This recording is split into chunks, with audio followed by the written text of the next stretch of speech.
Bonjour et bienvenue dans cette capsule. Nous allons aborder le chapitre 4, section 3.3 et 3.4. Commençons par la section 3.3, la fonction de commande.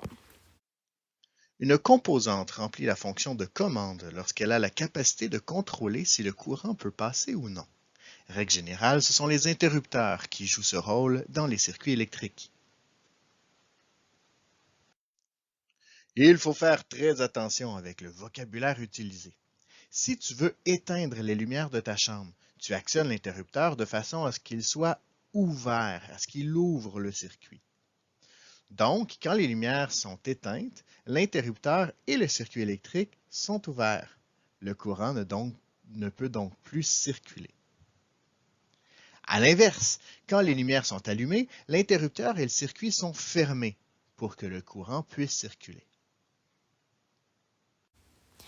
Un interrupteur est la composante d'un circuit qui permet de l'ouvrir et de le fermer. Il est composé d'un actionneur, un boîtier et deux contacts électriques. Ces contacts électriques sont faits principalement de cuivre car c'est un métal qui conduit bien l'électricité. Mais on pourrait très bien faire avec d'autres métaux comme l'argent, l'or, l'aluminium, le zinc, l'étain ou encore le fer et le nickel. C'est vraiment important de ne pas confondre l'interrupteur qui permet d'éteindre ou d'allumer un appareil et le commutateur qui lui permet de choisir entre plusieurs états actifs d'un appareil. L'interrupteur a seulement deux fonctions, comme nous avons dit tout à l'heure. Ces fonctions sont d'activer ou de désactiver un circuit électrique. On peut décrire un interrupteur à l'aide du nombre de pôles, c'est-à-dire le nombre de contacts possibles pour le fermer. Alors voici les deux interrupteurs que nous avons. Nous avons l'interrupteur unipolaire et l'interrupteur bipolaire. L'interrupteur unipolaire a seulement un pôle, alors il y a un seul point de contact possible pour la fermeture de l'interrupteur. Le circuit unipolaire, c'est un circuit électrique où il y a une seule source d'énergie, alors une seule batterie ou une seule pile, qui envoie de l'électricité à tous les composants du circuit. Aussi, seulement un des deux points d'alimentation est coupé. Un interrupteur bipolaire a deux pôles. Il y a deux points de contact possibles pour la fermeture de l'interrupteur. Le circuit bipolaire est un circuit électrique où il y a deux sources d'énergie, alors deux piles ou deux batteries, ce qui permet d'avoir deux niveaux de tension, un positif et un négatif. Alors, comme par exemple la télévision éteinte, mais la manette reste toujours en marche. On peut aussi décrire un interrupteur à l'aide du nombre de directions, c'est-à-dire le nombre de positions permettant le passage du courant. Alors, nous avons l'interrupteur unidirectionnel et l'interrupteur bidirectionnel. L'interrupteur unidirectionnel a une direction. Donc, il offre une seule position qui permet le passage du courant. Un circuit unidirectionnel, comme son nom l'indique, est un circuit où l'électricité ne peut aller que dans une seule direction. Pour l'interrupteur bidirectionnel, il offre deux positions qui permettent le passage du courant. Le circuit bidirectionnel, comme son nom l'indique, permet à l'électricité de circuler dans les deux sens. C'est un peu comme une rue à double sens. L'électricité peut aller d'un côté à l'autre selon ce qui est nécessaire. Comme par exemple, deux interrupteurs sont utilisés en haut et en bas de l'escalier pour allumer et éteindre le circuit électronique. Les circuits unipolaires sont largement utilisés dans les systèmes électroniques alimentés par une seule source d'énergie, comme les appareils portables, alors téléphone, montre, ou dans les circuits analogiques simples. En revanche, un circuit bipolaire impliquerait deux références de tension, généralement une positive et une négative, et elle est plus complexe à mettre en œuvre dans les systèmes nécessitant des tensions négatives en plus des positives. Alors, en gros, lorsque l'interrupteur est fermé, alors il est à off, le circuit est ouvert, et lorsque l'interrupteur est ouvert, on, le circuit est fermé. Bref, lorsqu'on ferme la lumière, nous ouvrons le circuit électrique, comme vous pouvez le voir depuis tantôt si vous avez mal compris.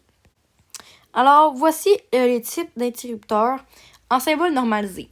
En premier, nous avons l'unipolaire et le unidirectionnel, l'unipolaire et le bidirectionnel, bipolaire et unidirectionnel, et pour finir, le bipolaire et le bidirectionnel.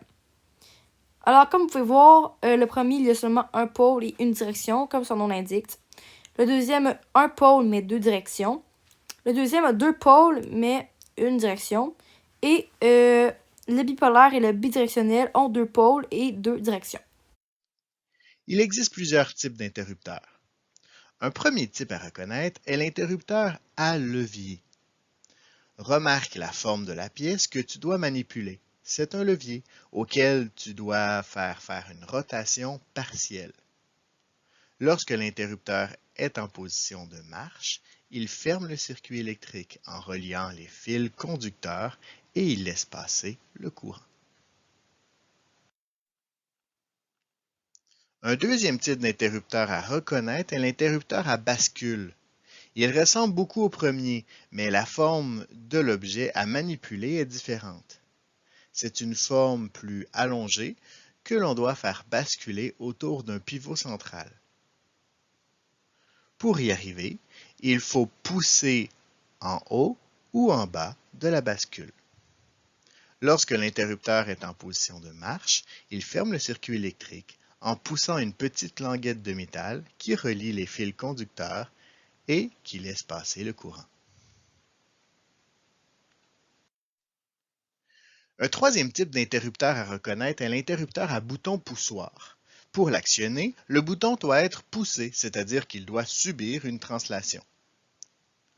Lorsqu'on appuie sur le bouton poussoir, l'interrupteur ferme le circuit électrique en reliant les fils conducteurs et laisse passer le courant. Un dernier type d'interrupteur à reconnaître est l'interrupteur magnétique. Il n'y a pas de bouton actionné sur celui-ci. Seule la présence d'un champ magnétique peut fermer l'interrupteur. En effet, si tu approches un aimant de cet interrupteur, les deux languettes de métal se colleront et ainsi le courant pourra circuler. Dès que le champ magnétique disparaît, les languettes retournent à leur place et le circuit ouvre. Alors voici les différents symboles normalisés pour chaque type d'interrupteur. Comme vous pouvez remarquer, l'interrupteur à bascule et à levier se ressemblent beaucoup, ils sont presque identiques. Et les autres sont complètement différents, ce qui pourrait vous aider à les remarquer, les repérer dans les différents circuits électriques lorsqu'ils sont en symbole normalisé. Maintenant, passons à la section 3.4, la fonction de transformation de l'énergie. Il existe 4 sortes de transfert d'énergie. Les changements provoqués par l'énergie peuvent être le changement d'état d'une substance, l'émission de lumière, l'émission de chaleur ou le mouvement d'un objet. La transformation d'énergie, c'est la conversion d'une forme d'énergie à une autre. Une émission de lumière ou d'un rayonnement est évidemment associée à l'énergie rayonnante. Il existe 4 types d'ampoules. En premier, nous avons l'ampoule à incandescence. Dans le fond, il y a un courant électrique qui traverse un filament en tungstène qui chauffe et produit de la lumière. Dans le fond, une grande partie de l'énergie est perdue en chaleur, donc elles ne sont pas très efficaces. Deuxièmement, l'ampoule à halogène. Elles fonctionnent comme ampoule à incandescence. Ils ont le même principe, mais avec un gaz spécial, de l'iode ou du brome, qui prolonge la durée de vie du filament et produit une lumière plus blanche et plus brillante. Ensuite, nous avons l'ampoule fluorescente. Le courant traverse un gaz, dans le fond c'est de l'argon ou du néon, et elle excite des particules de mercure qui émettent des rayons ultraviolets. Ces rayons frappent une couche spéciale à l'intérieur du tube qui produisent de la lumière visible. Elles consomment moins d'énergie et durent plus longtemps, alors elles sont plus efficaces. Finalement, nous avons l'ampoule diode électroluminescente, c'est ça. Dans le fond, aussi appelée DEL ou LED. Dans le fond, un courant passe dans un matériau spécial appelé semi-conducteur, ce qui produit de la lumière sans chauffer beaucoup. Elles sont très efficaces et énormes en énergie. Les ampoules produisent aussi de la chaleur, énergie thermique et parfois du mouvement, donc de l'énergie mécanique.